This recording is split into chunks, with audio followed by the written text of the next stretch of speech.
얼마 전에 가족장 MT를 갔었거든요. 하반기 가족장들 데리고 MT 갔었는데 그때 이제 특송 연습을 했어요. 제가 들으면서 이게 될까 그런 생각했었는데 연습 많이 한 것 같습니다. 감사합니다. 우리 가족장들 포함해서 공동체를 섬기는 많은 리더들 있잖아요. 임원들과 또 여러 팀장들 있는데 우리 수고하는 모든 리더들을 위해서 박수로 격려 한번 하겠습니다. 그리고 오늘 또 정결한 교회에서 저희 디모데와 또 믿음 안에서 교제 나누기 위해서 참여해 주셨는데 앞쪽에 다 앉아 계신데 우리 박수로 격려하도록 하겠습니다. 환영합니다. 말씀 전하겠습니다. 여러분 보통 낚였다 이러면은 안 좋은 말이죠. 사람을 속였다 혹은 기만했다 그런 의미로서 우리가 낚았다 혹은 낚였다 이런 말을 쓰는데 물고기를 잡는 것 자체가 미끼를 통해서 이렇게 고기를 속여서 낚아 올리는 거죠. 그래서 낚였다는 말은 사실 부정적인 용어예요. 그런데 예수 안에서 낚는다, 낚였다라는 말은 굉장히 긍정적인 아주 좋은 의미로서 사용되고 있습니다. 우선 예수님이 우리를 낚는 분이시죠. 우리를 낚아 올리는 분. 여기서 낚는다는 것은요, 사망의 어떤 깊은 바다에서 우리를 건져 올리시는, 그러니까 우리를 구원하시는 그런 의미로서 낚았다. 그런 말씀입니다. 구원을 말하는 거죠.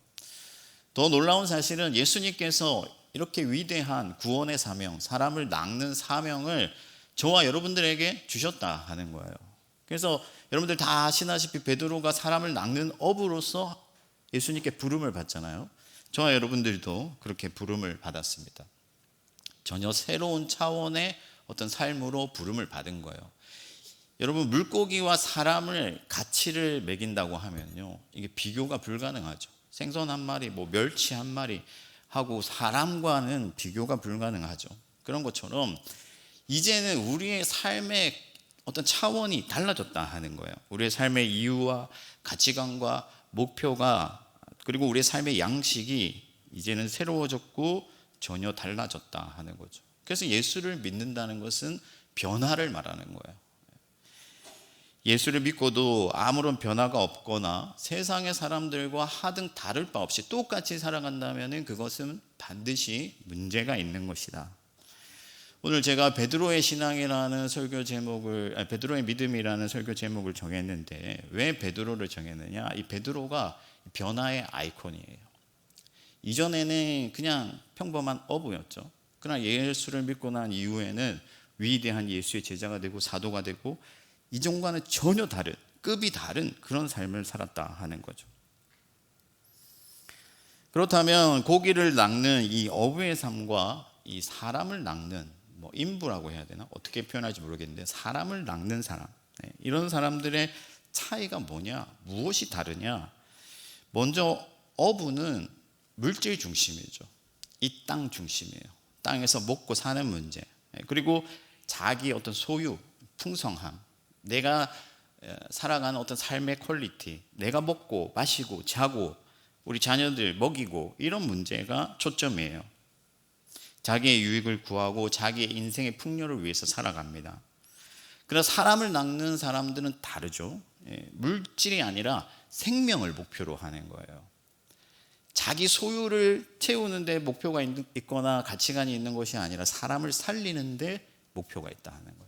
완전히 다른 삶이죠. 그래서 사람을 살리는데 목표가 있기 때문에 어부들은 자기 소유를 위해서 이기적인 삶을 산다면 이 사람을 낚는 사람들은 다른 사람들을 살리기 위해서 이타적인 삶, 헌신하는 삶, 비우는 삶, 베푸는 삶을 살 수밖에 없는 거예요. 그리고 자기의 뜻을 쫓지 아니하고 사람을 낚는 업으로 부르신 하나님의 뜻을 쫓아서 살아가게 된다 하는 겁니다. 그래서 어떤 살아가는 삶의 방식과 어떤 결이 전혀 다른 차원으로 변화될 수밖에 없다 하는 거예요. 여러분, 만약 여러분들이 예수 안에 있다고 하면서도 예수를 믿는다고 하면서도 변화되지 아니하고 변화를 경험하지 아니하고 변화를 시도조차 하지 못하고 있다면 그것은 매우 안타까운 일이에요. 그래서 오늘은 하나님 안에서 믿음의 변화란 과연 무엇인지, 어떻게 우리의 삶이 바뀌는 것인지, 우리는 어떤 삶을 지향해야 하는 것인지를 좀 더 구체적으로 살펴보면서 변화를 함께 다짐하면서 나갔으면 좋겠습니다. 세 가지로 요약을 했는데, 가장 첫 번째는 막연한 삶에서 분명한 삶으로 변화된다 하는 거예요. 막연한 삶에서 분명한 삶으로 변화된다. 예수를 믿으면요, 분명한 삶이 되는데 구체적이고 굉장히 실제적인 삶으로 변화되는 거예요. 세상의 사람들은 막연한 삶을 살아갑니다. 여러분들도 한 번씩 그런 느낌을 받을 때가 있을지 모르겠어요. 내가 지금 잘 살고 있는 건가? 대체 무엇이 옳은 것인가? 나는 지금 어디로 가고 있는가?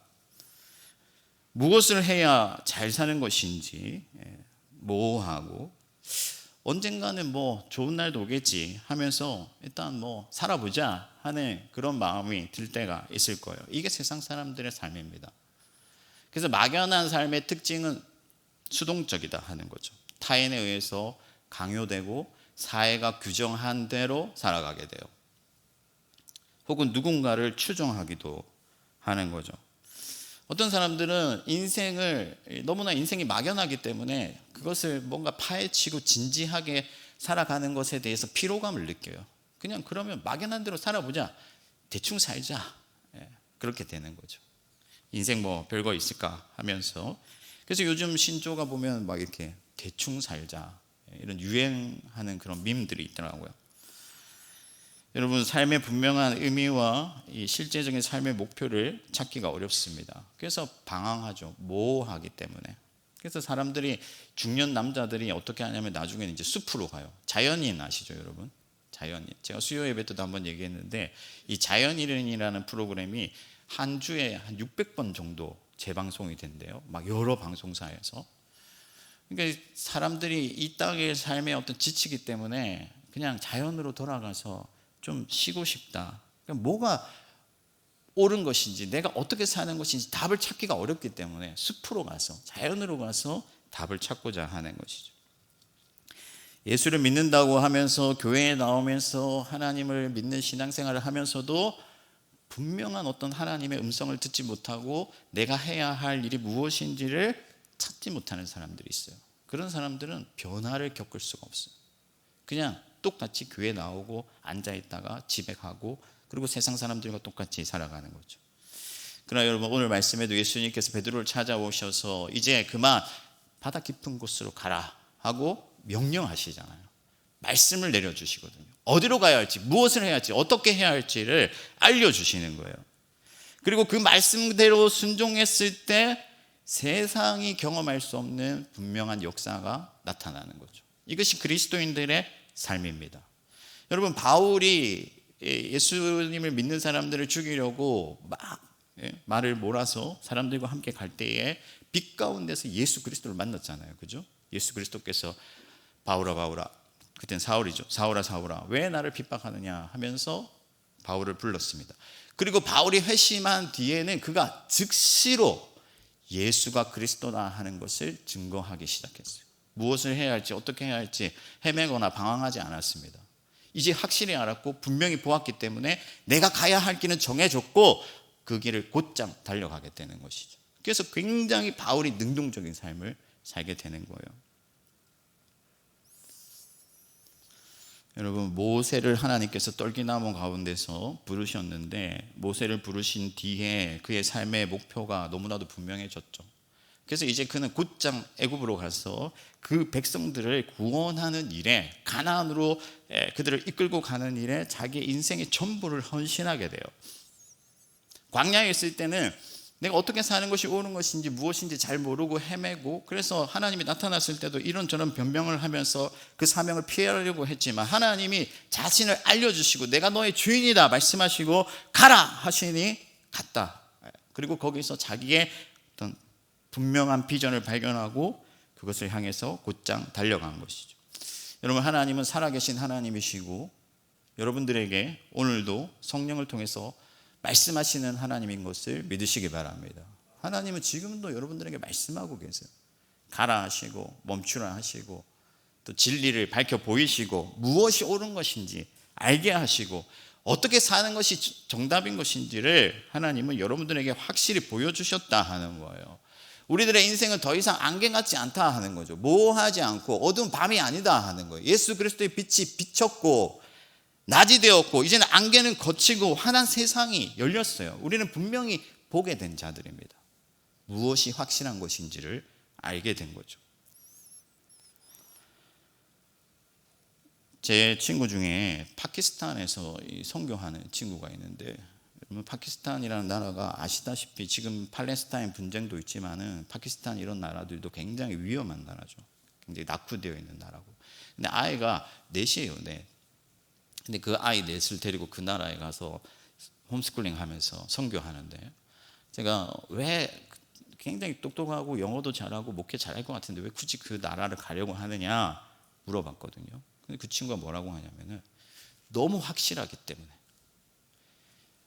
저 땅으로 가서 복음을 전하고 하나님의 이 구원의 소식을 증거하고 예수 그리스도를 위해서 나의 일생을 바치는 것이 너무 분명하고 너무 확실하기 때문에 나는 이 길을 가지 않을 수가 없다라고 말을 하더라고요.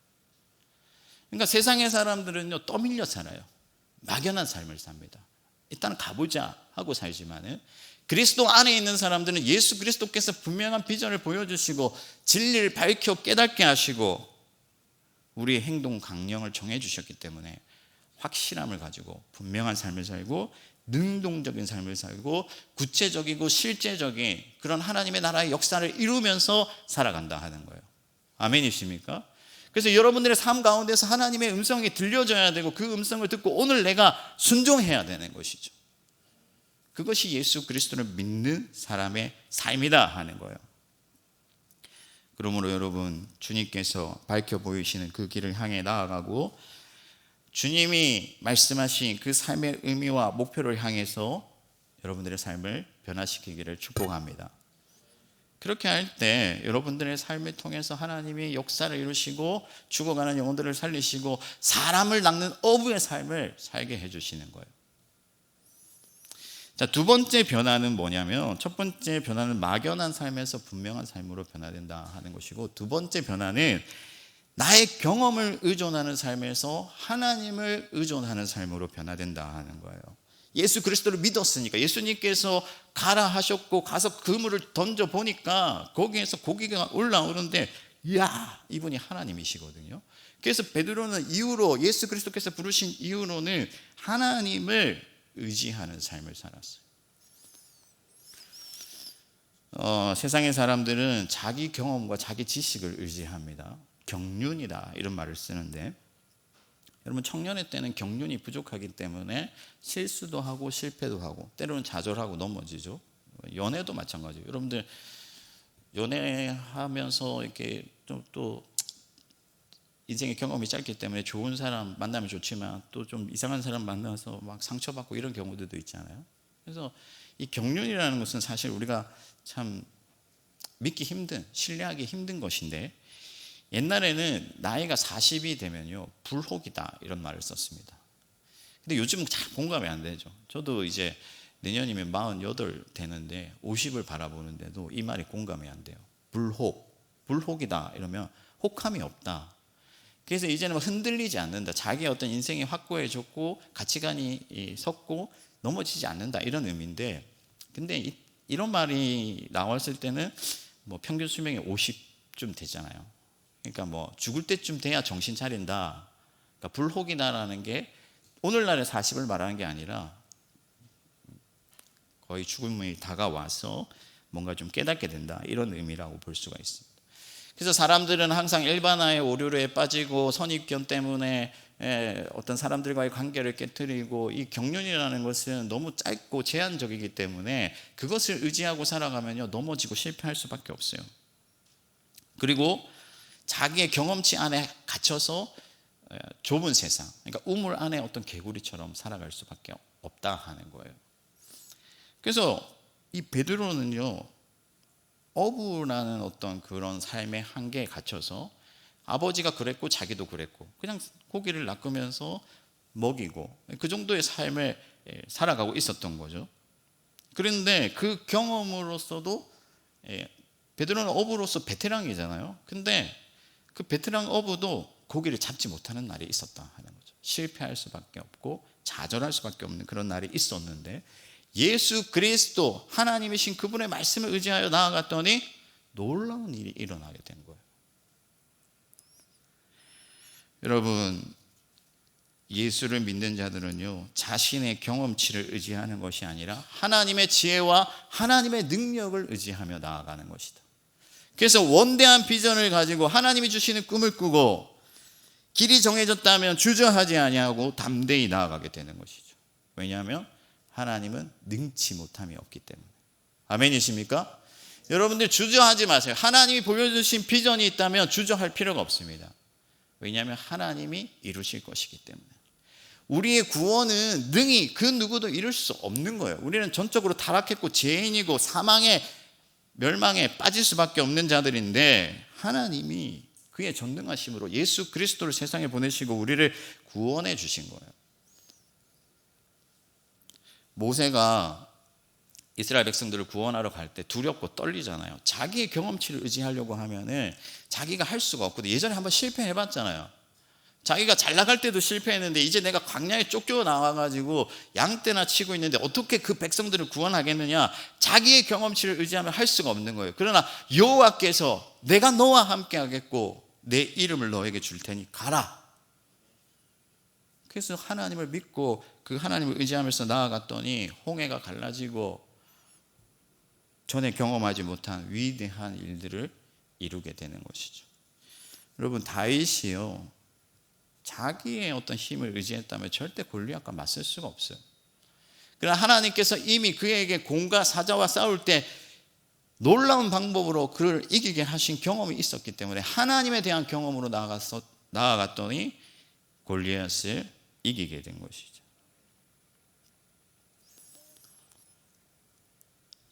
여러분, 베드로가 밤새 고기를 잡고자 수고했지만 한 마리도 잡지 못했다. 그의 모든 기술과 그의 모든 지식과 그의 모든 경륜을 총동원했지만 한 마리도 잡을 수 없어요.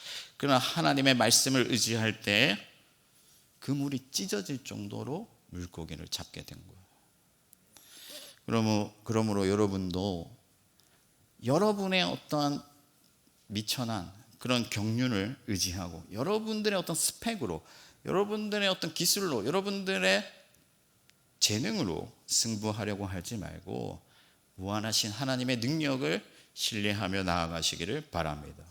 그러면 세상 사람들과 전혀 다른 차원의 어떤 클래스의 삶을 살게 되는 거예요. 우리 좁은 시각에서 우물 안에 개구리로 사는 것이 아니라 하나님의 시각에서 원대한 비전을 꿈꾸고 이 세상을 향한 하나님의 뜻을 이루는 자로 이 땅에서 살아가게 되는 것이죠.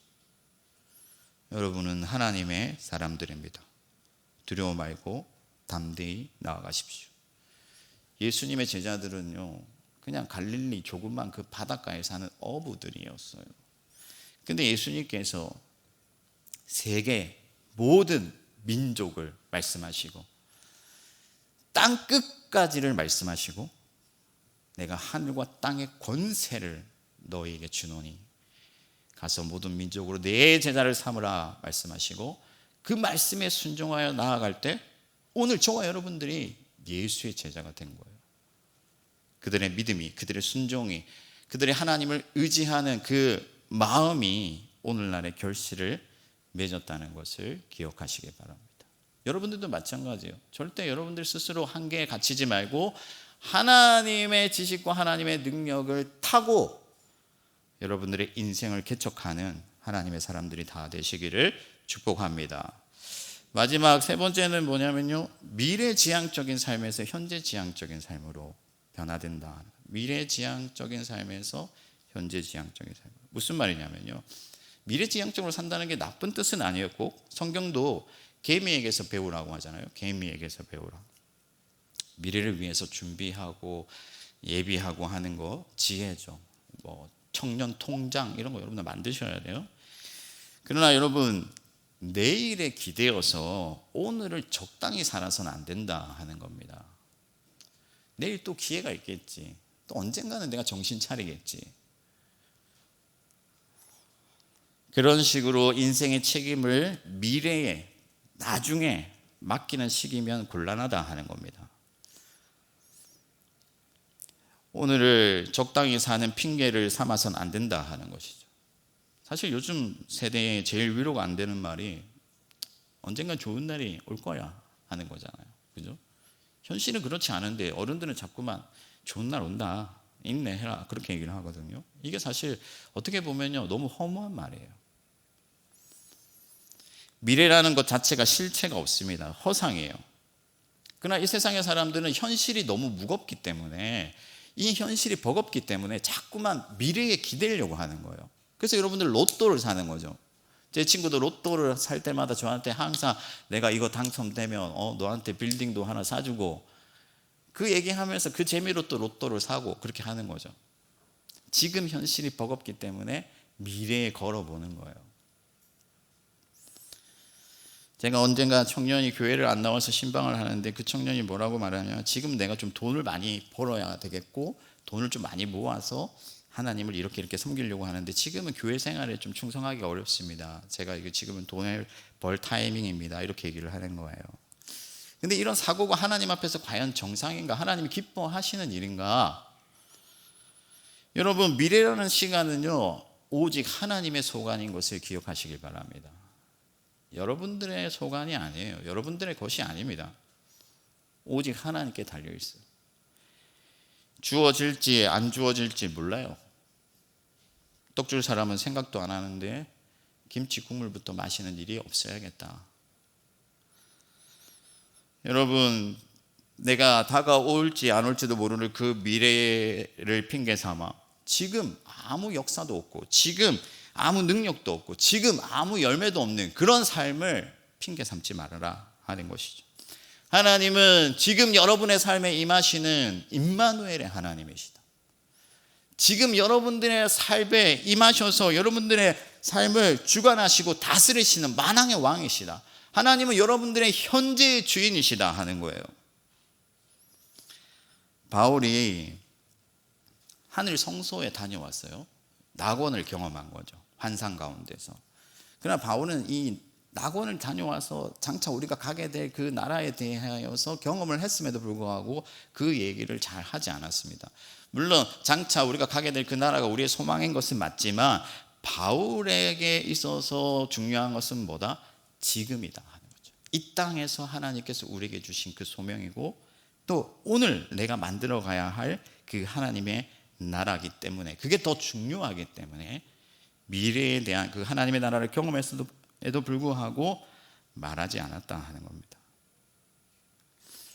어떤 사람들은 신앙을 단지 하나님께서 언젠가 내게 좋은 날을 주실 거야 라는 어떤 그 정도 수준에서만 신앙하는 사람들이 있는데 절대 그렇지 않다. 전도서를 보면요, 하나님께서는요 사람들로 하여금 장래일을 알지 못하게 하셨는데 그 이유가 뭐냐면 지금 내가 충성하도록 하기 위해서, 현재의 삶에 충실하기 위해서 하나님은 미래를 알지 못하게 하셨다고 말씀하고 있습니다. 야고보는 사람들의 인생이 피었다 사라지는 안개 같다 했는데 여기서 안개 같다는 건 모호하다는 뜻이 아니에요. 짧다는 거예요. 금방 지나간다는 거죠. 지금이 은혜 받을 만한 때고 지금이 충성해야 될 때다 하는 거예요. 온갖 핑계로서 나중에 잘할게요 라고 말할 수 있지만 하나님은 그런 핑계를 원하시는 것이 아니라 내 삶에 지금 최선을 다하고 충성을 다하여 하나님을 섬기기를 원하신다 하는 거죠. 그러므로 여러분, 지금이 깊은 바다로 나아가야 할 때인 것을 믿으시기 바랍니다. 쟁기를 들고 뒤를 돌아보는 것이 합당하지 않다. 지금 성령의 능력을 달라고 기도하고 지금 하나님 나라의 열매를 맺게 해달라고 주님께 요구하면서 그리스도의 좋은 군사로 담대히 일어서야 돼요. 그래서 여러분들의 캠퍼스를 변화시켜야 되고 여러분들의 주변의 친구들과의 관계를 통해서 하나님의 나라를 세워가야 돼요. 주님께서 오늘 밤에 다시 오실 것이라는 믿음으로 살아가시기 바랍니다. 그것은 오직 주께 달려있는 일이에요. 내일 잘하자 아니고 오늘 밤에 주님께서 오실 수 있기 때문에 오늘 나의 삶에서 하나님이 영광 받으시도록, 내 주가 높임을 받으시도록, 예수 그리스도가 나를 통하여 기쁨을 얻으시도록 여러분들의 삶을 거룩한 산 제사로 드리기를 축복합니다. 말씀을 정리할게요. 여러분, 영국의 정치인 중에 윌버포스라는 사람이 있어요. 여러분 다 아시죠? 유명한 사람이니까. 그가 예수 그리스도를 만난 뒤에 정치인으로서 무엇을 해야 될지를 분명히 알았어요. 그는 확실히 깨달았어요. 분명히 보았습니다. 뭘 봤느냐? 모든 사람이 하나님의 형상으로서 평등하게 대우받는 나라, 그런 나라를 만드는 것이 자기 정치인으로서의 자기의 비전이었어요. 하나님께서 보여주신 비전. 그래서 노예 제도를 폐지하는 일에 자기의 일생을 바치게 되는데, 모든 사람들이 돈에 미쳐서 흑인 노예 사업에 뛰어들 때 이 윌버포스는 그 일을 폐지하는 운동을 시작했어요. 지금 미국에 날마다 총기 사고 많이 나지 않습니까? 그죠? 아이들도 죽고 막 뻑하면 사람들이 죽어나가는데, 근데도 총기 규제가 안 돼요. 왜? 그게 다 경제랑 엮여 있고 정치인들, 힘 있는 사람들이 다 그걸로 돈벌이를 하고 있기 때문에. 근데 그 당시에 흑인 노예 제도를 폐지하는 일은 거의 불가능에 가까운 일이에요. 근데도 이 일을 시작했고, 그가 이 일을 시작할 때가 1786년인데 당장에는 여러분 할 수 없기 때문에 이 노예제를 폐지하는 것을 법안에 올리지 않고 노예 무역을 금지하는, 일단 무역을 금지하는 일부터 시작했어요. 그리고 그것을 폐지하기 위해서 11번의 법안을 상정시켰어요. 11번 상정시키기까지 여러분 쉬운 일이 아니죠. 포기하고 싶을 때도 있었겠지만 뭐 언젠가 하나님이 하시겠지 그렇게 생각하지 아니하고 최선을 다했고, 이 법안이 통과되고 그리고 노예제가 폐지한 때가 언제냐면 1833년. 그러니까 이 운동을 시작하고 47년 만에 노예제가 드디어 영국에서 폐지되고, 이 소식을 듣고 침상에서 3일 만에 이 윌버포스가 죽음을 맞이하게 됩니다. 그러니까 자기의 젊음, 자기의 모든 일생을 이 일에 바쳤는데 왜 그랬을까요? 너무나도 분명했기 때문에. 하나님이 원하시는 일이 너무나도 분명하고 또 하나님이 함께 하실 것을 믿었기 때문에, 하나님이 이 일을 이루실 것을 확신했기 때문에, 그리고 언젠가 하나님이 하실 거라고 생각하지 아니하고 지금 내 삶에서 하나님이 이것을 이루시길 원하신다 생각하고 자기 삶에 충성했기 때문에 마침내 하나님께서 그 일을 성취하신 거죠. 여러분들도 하나님께서, 우리 주 예수 그리스도께서 여러분들을 사람을 낚는 업으로 부르셨다는 사실을 확신하고 하나님 안에서 완전히 변화된 삶, 새로운 삶, 수준이 다른, 세상의 사람들과 차원이 다른 그런 삶으로서 하나님께 영광 돌리는 우리 디모데후한 모든 주의 청년들 되시기를 축복합니다. 우리 함께